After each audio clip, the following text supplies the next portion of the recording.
Olá, sejam bem-vindos ao primeiro episódio do projeto Foco no Foco, um pequeno conjunto de videoaulas onde vamos falar sobre diversas coisas relevantes sobre fotografia, principalmente do foco e de outros conceitos bem mais profundos e técnicos sobre câmera e tudo mais. Nesse episódio falaremos sobre o básico, o que é o foco, o que é uma câmera obscura e, baseado nisso, como funciona o olho humano e como funciona uma câmera. O primeiro tópico será foco e nitidez. Gramaticalmente, a palavra foco tem dois significados. Um deles se refere àquilo que chama a atenção, aquilo que é o foco temático da coisa ou ação. O outro diz mais sobre aquilo que é nítido, que se é possível ver completamente e sem dificuldades. E bem, na fotografia, ambos os significados estão adequados, mas usaremos muito mais o segundo do que o primeiro. Quando falamos de foco em uma foto ou em um vídeo, estamos falando de uma característica presente sobre aquilo que você está vendo. Ou seja, uma foto pode ter um objeto específico muito bem focado e outro nem tanto, justamente por poder alterar o que está completamente visível com o que não está. Ao olharmos para uma imagem qualquer, nosso olho sempre tende a olhar o que está em foco e ignorar o porquê está desfocado. Com isso, tanto no cinema quanto na fotografia, os mestres da área costumam fazer usos interessantes disso, trocando o foco de um objeto para o outro, escondendo uma informação importante e revelando ela depois, ou quaisquer outras ideias possíveis. Câmera obscura.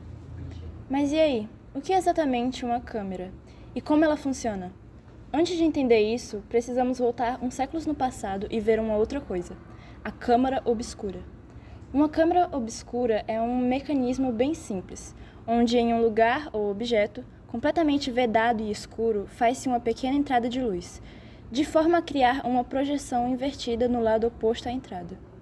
No passado, alguns pintores usavam essas câmaras obscuras para pintar paisagens complexas, de forma que bastava contornar e pintar tudo de acordo com a projeção da tela em branco.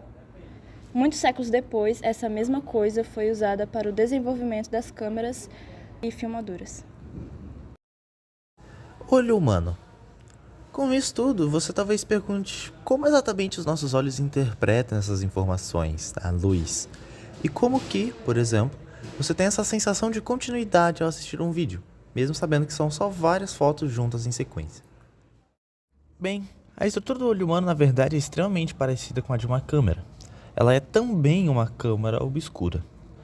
A diferença entre uma câmera e o olho, na verdade, é que ao invés de um filme ou um sensor digital, ao fundo do olho nós temos a retina, que traduz esses estímulos luminosos em informações visuais, que são enviadas para o cérebro e interpretadas pelo bulbo, mais especificamente. A córnea é uma estrutura transparente que fica acima da pupila, aquela partezinha escura bem no centro da íris, e a íris é aquela parte colorida do olho. E é na verdade um buraco, por onde a luz passa. Justamente por isso que, dependendo do nível de luminosidade do ambiente, ela pode dilatar, ou seja, aumentando, caso esteja muito escuro, ou contrair, ou seja, diminuindo, caso esteja claro demais.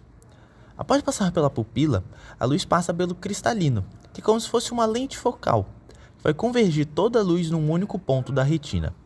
Miopia, astigmatismo, hipermetropia são malformações do cristalino, de forma que ele pode estar em uma posição diferente de onde devia, causando assim alterações da percepção visual da pessoa, ou tendo alguma outra espécie de malformação referente, nesse caso, à percepção da luz, à reflexão da luz. Na retina, a projeção da luz que chega é captada por fotorreceptores, onde entre eles temos os cones, que nos permitem enxergar as cores e dar certos detalhamentos, e os bastonetes, que são mais especializados em receber luz em ambientes mais escuros e na visão periférica. Vale dizer que os cones interpretam 3 cores diferentes somente: azul, vermelho e verde. E é a combinação entre essas 3 cores que gera todas as outras cores que nós somos capazes de enxergar. Uma pessoa com daltonismo, por exemplo, tem uma má formação exatamente nesses cones, de forma que ela pode acabar enxergando um espectro menor da luz em alguns deles, de forma que ela pode enxergar menos, entre aspas, menos tons de vermelho, de azul ou de verde, ou de mais de um deles. De forma que não é que ela realmente deixa de enxergar uma cor. É somente que, digamos assim, as cores se tornam menos distintas. Elas se tornam mais parecidas, porque ela tem uma abrangência menor desse aspecto de colorido. Câmeras, lentes e mais umas coisinhas. Com isso, conforme foram sendo descobertas novas informações sobre os químicos fotossensíveis, desenvolveram-se as primeiras câmeras fotográficas. Basicamente, todo e qualquer tipo de câmera é uma pequena câmera obscura, onde no fundo se encontra um rolo de filme ou um sensor eletrônico, de forma que ambos absorvem essa projeção e seus padrões que criam essa imagem. Mas então, como se exatamente forma o foco, o desfoque e outras inúmeras alterações e deformações na imagem?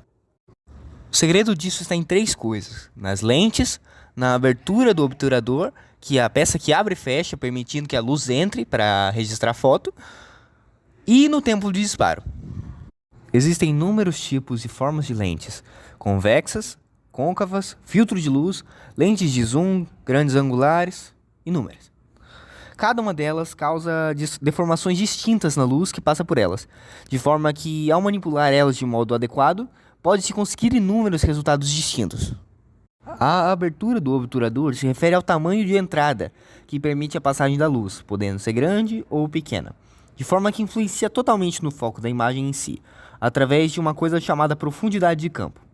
Por fim, o tempo de disparo se refere ao tempo em que o obturador vai ficar aberto, possibilitando a entrada de mais luz para fotos como captação de movimento em longo tempo.